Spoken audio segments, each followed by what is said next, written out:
Hello students, SYJC यानी कि HSC के पास्ट बोर्ड पेपर्स के बहुत सारे वीडियो हम रिकॉर्ड कर चुके हैं। ये वाला वीडियो है मार्च 2017 का। अगर आप ये सारे वीडियोस का जो सीरीज है वो अच्छे से देख लेते हैं तो आई एम श्योर आने वाली एग्जाम में आप बहुत ही अच्छे नंबर से पास हो सकते हैं।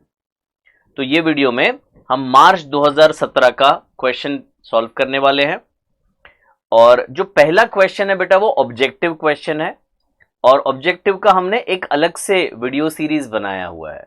उसका लिंक जो है प्लेलिस्ट का वो मैं नीचे डिस्क्रिप्शन में डाल दूंगा, वहां से आप देख सकते हो। तो अब चलते हैं आगे। क्वेश्चन नंबर 2 हम सॉल्व करते हैं, बट वो भी सॉल्व नहीं करेंगे। पूछो क्यों?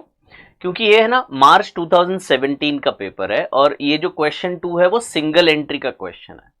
तो सिंगल एंट्री ओल्ड सिलेबस में था, अभी आपका जो नया सिलेबस है उसमें ये क्वेश्चन नहीं है, तो इसको हम इग्नोर करेंगे। अब हम आ गए क्वेश्चन नंबर 3 पे, जो कि है एडमिशन ऑफ पार्टनर का। आप क्वेश्चन पेपर आपके सामने रखिएगा ताकि हम जो सॉल्व कर रहे हैं वो आप साथ में देख सको। मैंने भी प्रिंट लेकर रखा है और मैं पहले क्वेश्चन एक्सप्लेन करूंगा और फिर क्वेश्चन को देखते हुए आंसर हम समझेंगे। Ram and Madan were partner sharing P&L equally. अच्छी बात है। Following is their balance sheet on 31st March 2012। Capital, creditors, general reserve, plant, furniture, stock, debtor less RDD, cash और कैश एट हैंड और cash in bank. On 1st April Soham was admitted. तो ये भाई admission of partner का question है। Soham is to bring 1 lakh as capital and he is to be given 1/3 share in profit. Goodwill of the firm, आपको बताया है कि ये जो गुडविल अमाउंट बता रहे हैं वो कौन सा है, फर्म का है या नए पार्टनर का शेयर है, वो जानना बहुत जरूरी है। तो ये 30,000 जो है वो फर्म का गुडविल है। It was decided that goodwill should not appear in the books of the new firm. ठीक है। Goodwill furniture to be depreciated by 10 and stock is valued at 7,500. Prepare P&L adjustment, partners capital और balance sheet. तो काफी छोटा सा question है, goodwill के सिवा कोई ज्यादा बड़ा एडजस्टमेंट है नहीं। तो आइए सीखने की शुरुआत करते हैं। तो पहले क्या करते हैं बेटा, पहले फॉर्मेट बना लिया P&L एडजस्टमेंट का, बैलेंस शीट का एंड आपके कैपिटल अकाउंट का। उसके बाद हम बैलेंस शीट से, ये ईयर गलत है, ईयर 2013 होना चाहिए था ये वाला। ठीक है, 2013 का ये बैलेंस शीट है, 1st April 2013। तो पहले क्या करते हैं, बैलेंस शीट से एक एक फिगर पिकअप करते हैं और उसको सही जगह पे लिख लेते हैं। तो राम और मदन, इसकी जो वैल्यू है वो हम कैपिटल अकाउंट में लिखेंगे, राम और मदन 1-1 लाख रुपए। फिर क्रेडिटर्स में कोई चेंजेस नहीं है ना एडजस्टमेंट में, तो क्रेडिटर न्यू बैलेंस शीट में थोड़ा सा रो 4-5 रो छोड़ के 55,300 लायबिलिटी साइड पे लिख देंगे।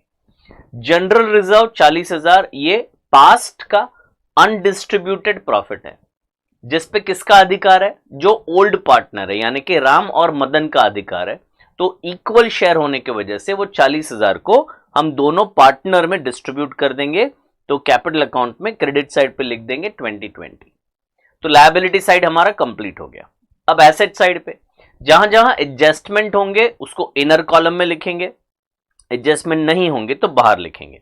तो प्लांट एंड मशीनरी में कोई चेंज नहीं है तो बाहर लिख दिया। फर्नीचर में चेंज है, इनर कॉलम में लिखा। स्टॉक में चेंज है, इनर कॉलम में लिखा। डेटर्स में कोई चेंज है नहीं, पर डेटर लेस RDD ऐसे अंदर दिखा के बाहर लिख दिया 91। फिर कैश एट बैंक, तो कैश में चेंज है 27,100, ये 1 लाख गलत है, इट इज 27,100। और कैश इन हैंड 4,200। ठीक है, तो ये हो गया बैलेंस शीट का पोस्टिंग। अब हम आते हैं एडजस्टमेंट्स पे। पहला, सोहम 1 लाख रुपए कैश लेकर आया, तो कैश अकाउंट को हम डेबिट करेंगे और कैपिटल अकाउंट को क्रेडिट करेंगे। तो कैश में 1 लाख ऐड हो गया। इसके अलावा कैश में कोई एडजस्टमेंट नहीं है, वो गुडविल कैश में ला नहीं रहा है, गुडविल को हमें रेज करना है ऐसे बोला है। ठीक है, तो कैश का जो अमाउंट है वो बाहर लिख दिया 1,27,100 और कैपिटल अकाउंट में 1 लाख रुपए हम सोहम के कैपिटल में क्रेडिट साइड पे लिख देंगे। तो कैश टू कैपिटल ये हमारा एंट्री हो गया। अब जैसे गुडविल की बात की तो गुडविल को रेज करना है, क्यों भाई? क्योंकि सोहम भाई साहब गुडविल कैश में नहीं ला रहे हैं, तो पहले गुडविल रेज करते हैं। गुडविल ऑफ द फर्म 30,000 है, और ये गुडविल पे किसका अधिकार है? जो ओल्ड पार्टनर है उनका, और इक्वल शेयर है तो 15-15 हम उनको क्रेडिट कर देते हैं। तो गुडविल अकाउंट डेबिट किया और जो ओल्ड पार्टनर्स है उनको क्रेडिट किया। अब क्वेश्चन में बोला गया है कि गुडविल हमें नई बैलेंस शीट में नहीं चाहिए, तो फिर गुडविल को राइट ऑफ करना पड़ेगा। अब राइट ऑफ करेंगे तो एक बात तो तय हो गई कि गुडविल अकाउंट क्रेडिट होगा। जब रेस करते हैं तो डेबिट हुआ, तो राइट ऑफ करोगे तो क्रेडिट हुआ। तो गुडविल राइट ऑफ कर दिया 30,000। अभी तीनों पार्टनर को हम डेबिट करेंगे न्यू प्रॉफिट शेयरिंग रेशियो में। एक और बार, तीनों पार्टनर को डेबिट करेंगे न्यू प्रॉफिट शेयरिंग रेशियो में। अब new profit sharing ratio calculate करने का एक शॉर्टकट दिखाता हूं इस क्वेश्चन में। लॉन्ग कट तो आपको पता है 1 माइनस न्यू शेयर फिर मल्टीप्लाई करते हैं। शॉर्टकट क्या है? तो जो ओल्ड रेशियो है वो 1:1 है। 1 + 1 कितना होता है? 2 होता है सर। तो नया पार्टनर जो है उसका रेशियो कितना है? 1/3 है। तो वो 2 में अगर ये न्यूमरेटर ऐड कर देते हो तो डिनोमिनेटर मिल जाता है। तो यानी जो न्यू पार्टनर आने के बाद जो नया रेशियो है वो 1:1 ही होगा। एक और बार, ओल्ड का जो टोटल है उसमें न्यू का न्यूमरेटर अगर ऐड कर देते हैं और डिनोमिनेटर मिल जाता है तो वो लंबा जो रास्ता है न्यू रेशियो निकालने का उसकी जरूरत नहीं है। तो 1:1 हमारा न्यू रेशियो हो गया, और हमें जो 30,000 है वो इक्वल रेशियो में डेबिट करना है। तो न्यू पार्टनर, तीनों पार्टनर को डेबिट होगा 10-10-10 और गुडविल क्रेडिट होगा। तो इसका नेट इफेक्ट ये हुआ कि तीनों पार्टनर डेबिट होंगे 10-10-10 से, और जो ओल्ड पार्टनर है वो दोनों क्रेडिट होंगे 15-15 हजार से। ओके, तो ये हो गए कैपिटल में एडजस्टमेंट 10,000 10,000 10,000 डेबिट साइड पे और 15 और 15 क्रेडिट साइड पे। अगर आप सीए फाउंडेशन के लेक्चर्स में आते हैं मेरे यहाँ पे, तो इसी बात को एक शॉर्टकट ट्रिक से मैं आपको समझा दूं। ये 12th स्टैंडर्ड है इसीलिए ऐसे लंबा चौड़ा करना पड़ता है। अगर सीए फाउंडेशन है तो एकदम शॉर्टकट से एक काम करेंगे कि ये जो 2 एंट्रीज है उसकी जगह 1 एंट्री कर देंगे। कैसे, जरा समझा देते हैं। तो 30,000 अगर गुडविल ऑफ द फर्म है तो इंटू 1/3 यानी 10,000 रुपया ये सोहम का शेयर है। अब 10,000 हमें सोहम को डेबिट करना है और ओल्ड पार्टनर को सैक्रिफाइस रेशियो में डेबिट करना है।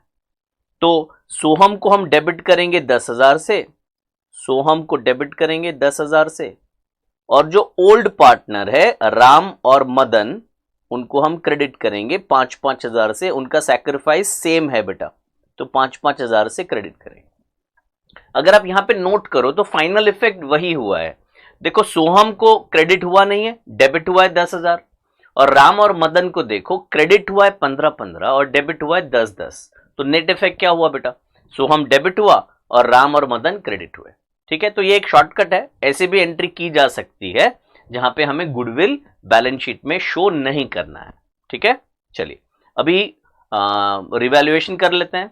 तो फर्नीचर 10% से कम हो रहा है, तो फर्नीचर को कम कर दिया, इधर लिख दिया नेट अमाउंट और पीएनएल एडजस्टमेंट में डेबिट साइड पर लिख दिया। स्टॉक 70,500 हो गया है, 68 था तो 2,500 बढ़ गया, ये प्रॉफिट है तो पीएनएल एडजस्टमेंट में क्रेडिट कर दिया। और कोई एडजस्टमेंट नहीं है तो पीएनएल एडजस्टमेंट को क्लोज किया। 1000 का प्रॉफिट है, आधा आधा बांट दिया, कैपिटल में उसको डाल दिया 500 कैपिटल को क्लोज किया और उसे हमने लिख दिया बैलेंस शीट में।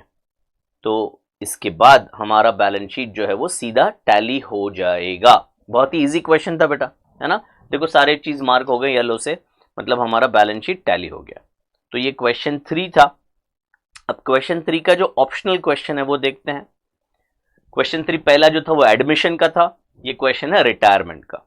तो following is the balance sheet of Sharmila, Urmila and Pramila who shared in 5:3:2। उनका कैपिटल दिया है, रिजर्व फंड दिया है, क्रेडिटर्स है और बिल्स पेएबल है। Land, plant, furniture, debtor, stock, BR, cash, cash. Pramila retired on 31st March. Goodwill of the firm, है ना, तुरंत अंडरलाइन करो बेटा, उसको नोट करो। Goodwill of the firm is 60। It was decided that goodwill should be raised to the extent of Pramila share only. and to be written off immediately. So this was similar to what I was explaining you earlier कि हमें जो भी entry करनी है वो सिर्फ प्रमिला के share के लिए ही करनी है. ओके, लैंड अप्रिशिएट हो रहा है, स्टॉक रिवैल्यू किया है, फर्नीचर डिप्रिशिएट हो रहा है, और जो पैसे देने हैं वो लोन में ट्रांसफर करना है. Give journal entries in the books of the firm. Give journal entries in the books of the firm. तो ये थोड़ा लेंदी क्वेश्चन हो जाएगा. मैंने यहाँ पे जर्नल नहीं बनाया है, मैंने लेजर बनाया है. जर्नल में साथ में बोलते जाऊंगा आपको, और लेंदी इसलिए हो जाएगा कि जर्नल अगर पूछा है तो लेजर तो बनाना ही पड़ेगा. लेजर के बाद ही हम जर्नल बना पाएंगे.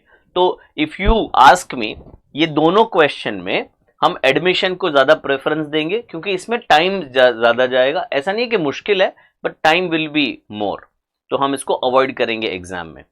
आते हैं तो मैं लेजर के एंगल से बता रहा हूं और जर्नल एंट्रीज आपको बताते जाऊंगा साथ में. तो अभी मैं सोल्यूशन पे आता हूं. क्वेश्चन मैंने हाथ में ले लिया है, ये रहा. तो ये आ गया हमारा सोल्यूशन. चलिए, तो पहले कैपिटल अकाउंट को लेजर अकाउंट में लिखते हैं. 2 लाख, 1.5 और 1 लाख. इसकी कोई जर्नल एंट्री नहीं होती है. क्यों? क्योंकि कैपिटल उसी अकाउंट में लिख रहे हैं ना. जर्नल एंट्री तब होती है जब हम किसी और अकाउंट में लिखने वाले हैं. सेकेंड, रिजर्व फंड को हमें डिस्ट्रीब्यूट करना है, तो इसकी एंट्री होगी रिजर्व फंड अकाउंट को डेबिट किया जाएगा और तीनों पार्टनर को क्रेडिट किया जाएगा. तो जर्नल एंट्री है reserve fund debit to Sharmila, to Urmila, to Pramila credit. ठीक है. नेक्स्ट, सन्ड्री क्रेडिटर्स और बिल्स पेएबल में कोई चेंजेस नहीं है, उसको नई बैलेंस शीट में लिखना है. 42,800 और 6,000. इनफैक्ट बैलेंस शीट बनाने का नहीं है, मैंने बनाया हुआ है, आपको नहीं बनाना है. ठीक है, क्योंकि क्वेश्चन में पूछा नहीं है, तो उतना टाइम बच भी जाएगा. ओके, तो न्यू बैलेंस शीट में लिखने की कोई एंट्री नहीं है. आगे बढ़ते हैं. Land and building, 2.5 lakh inner column में लिखा है. प्लांट एंड मशीनरी में कोई चेंज नहीं है. फिर फर्नीचर इनर कॉलम में लिखा है. डेटर्स कोई चेंज नहीं है. फिर स्टॉक 56,500 इनर कॉलम में लिखा है. बिल रिसीवेबल कोई चेंज नहीं है. कैश इन हैंड और कैश एट बैंक में भी कोई चेंज नहीं है क्योंकि पैसे का लेन देन हो ही नहीं रहा है. ओके, अभी आते हैं गुडविल पे. तो गुडविल के लिए मैंने यहां पे जर्नल एंट्री बनाया हुआ है. सो गुडविल ऑफ द फर्म कितना है बेटा? गुडविल ऑफ द फर्म है 60,000. उसमें से प्रमिला का शेयर है 2/10, तो 2/10 हो गया आपका 12,000. तो अभी 2 एंट्री मैंने की है, एक से भी काम चल सकता है पर मैंने 2 की है. प्रमिला हमें छोड़कर जा रही है, तो जो एडमिशन में बात हुई उससे एग्जैक्टली उल्टा होता है. हमें अभी प्रमिला को क्रेडिट देना है क्योंकि उसकी मेहनत का जो फायदा है वो आगे चल के शर्मिला और उर्मिला को मिलने वाला है. तो हमने गुडविल डेबिट किया और प्रमिला को क्रेडिट किया. गुडविल टू प्रमिला ये एंट्री हुआ, और अब ये गुडविल को राइट ऑफ करना है. तो जो कंटिन्यूइंग पार्टनर है शर्मिला और उर्मिला, उनको 5:3 में, क्योंकि न्यू रेशियो दिया नहीं है तो गेन रेशियो जो होगा वो ओल्ड रेशियो के जितना ही होगा. तो 5:3 में हम 12,000 को एलोकेट करेंगे. तो शर्मिला और उर्मिला को डेबिट करेंगे और गुडविल को क्रेडिट करेंगे. तो ये 2 जर्नल एंट्री हुई. इसका कंबाइंड इफेक्ट अगर आपको देना है तो शर्मिला उर्मिला डेबिट करो और प्रमिला को क्रेडिट करो, ऐसे भी किया जा सकता है. तो शर्मिला के कैपिटल में हमने डेबिट किया 7,500, उर्मिला में डेबिट किया और हमने प्रमिला में 12,000 रुपया क्रेडिट किया. ओके, तो ये गुडविल का एडजस्टमेंट हो गया. लैंड को अप्रिशिएट करना है तो लैंड अकाउंट डेबिट होता है और पीएनएल एडजस्टमेंट क्रेडिट होता है. तो 20,000 2,70,000 और पीएनएल एडजस्टमेंट में क्रेडिट किया. स्टॉक भी अप्रिशिएट हो रहा है तो स्टॉक डेबिट होता है, पीएनएल एडजस्टमेंट क्रेडिट होता है. 2,000 टोटल बाहर लिख दिया. उसके बाद जो है फर्नीचर डिप्रिशिएट हो रहा है 2,000 से, तो इसका एंट्री होता है पीएनएल एडजस्टमेंट टू फर्नीचर. तो 18, ये 2,000 इधर लिख दिया. 22 - 2 यानी 20,000 का प्रॉफिट है, इसको हमें कैपिटल में ट्रांसफर करना है. तो पीएनएल एडजस्टमेंट को डेबिट करेंगे और तीनों कैपिटल को क्रेडिट करेंगे. तो ये 10,000, 6,000 और 4,000. तो अगर इसका पोस्टिंग करें तो 10, 6 और 4. उसके बाद प्रमिला का लेजर हम क्लोज करेंगे. प्रमिला का जो बैलेंस आ रहा है 1,26,000, उसे हमें लोन में ट्रांसफर करना है। तो लास्ट एंट्री होगी Pramila's capital account debit to Pramila's loan account credit 1,26,000। इसके आगे का काम आपको नहीं करना है क्योंकि जर्नल ही पूछा है, बट क्योंकि हमने पूरा बनाया है तो ये क्लोजिंग बैलेंस है और ये क्लोजिंग बैलेंस को हम बैलेंस शीट में लिखेंगे और ये बैलेंस शीट हमारा टैली हो जाएगा बेटा।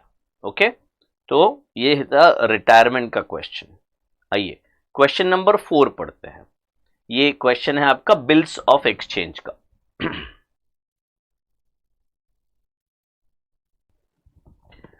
राजा made sales of goods worth 40,000 to Pradhan. पूछा क्या है वो देख लेता हूं।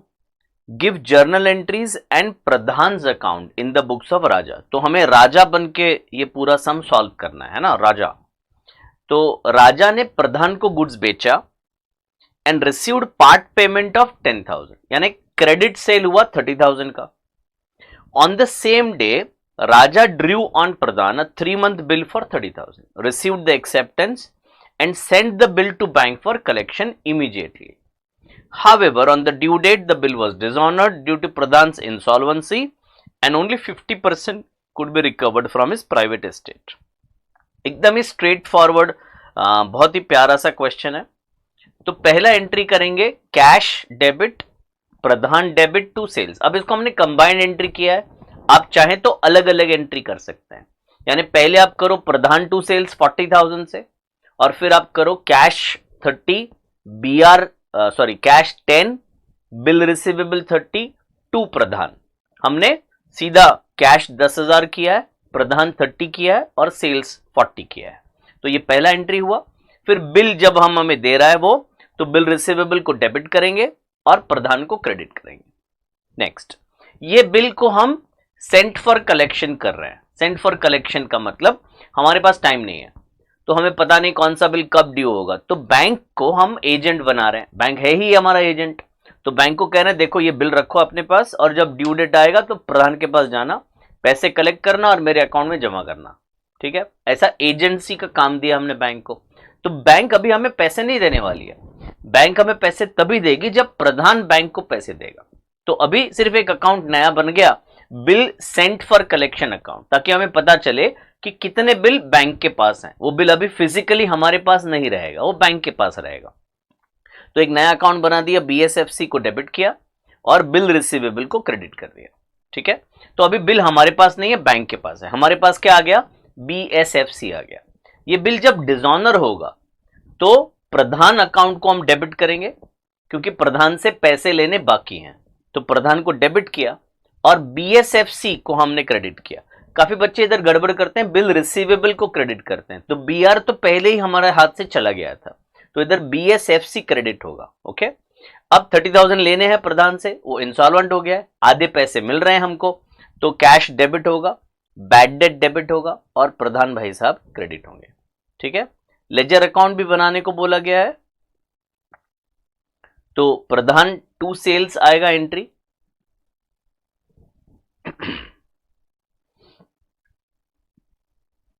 प्रधान टू सेल्स आएगा पहला एंट्री, फिर BR मिला तो BR टू प्रधान हो गया, फिर बिल कैंसल हुआ तो प्रधान टू BSFC हुआ और फिर cash debit bad debt debit to Pradhan 15 और 15, तो एंड में हिसाब 0 हो गया। प्रधान से अब ना कुछ लेना है ना कुछ देना है। चलिए क्वेश्चन नंबर 5 करने वाले हैं और यह है क्वेश्चन डिसोल्यूशन का। अगेन काफी सिंपल क्वेश्चन है। Akbar and Birbal were partner sharing 3:2. Their balance sheet is given.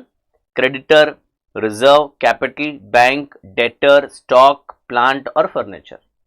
On the above date, the firm was dissolved. Assets were realized as follows: plant and debtor, furniture was taken by Akbar, stock by Birbal, creditor were paid 38,000 in full settlement. Realization expense amounted to 2,000. तो इसको हम step by step करते हैं।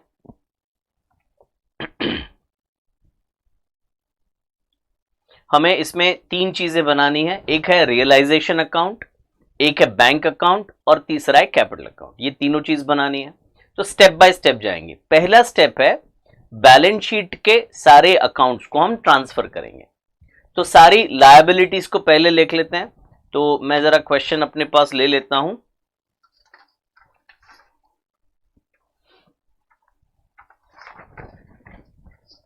Liability है sundry creditors, तो उसको realisation के credit side पे डालेंगे 39,700। फिर है जनरल रिजर्व। जनरल रिजर्व ये प्रॉफिट है जिसको हमें डिस्ट्रीब्यूट करना है पार्टनर को, तो 20,000 को हम 3:2 में डिस्ट्रीब्यूट करेंगे, तो कैपिटल अकाउंट में इसको ट्रांसफर कर दिया। नेक्स्ट, अकबर और बिरबल का कैपिटल है 60-40। अब एसेट साइड पे आ जाएं, बैंक का हमने लेजर अकाउंट ओपन किया है, तो बैंक अकाउंट का बैलेंस हमने लिख दिया 19,400, ठीक है। उसके बाद डेटर्स, तो डेटर, स्टॉक, प्लांट और फर्नीचर, ये चारों को मैं रियलाइजेशन के डेबिट साइड पे ट्रांसफर करूंगा। डेटर, स्टॉक, प्लांट और फर्नीचर।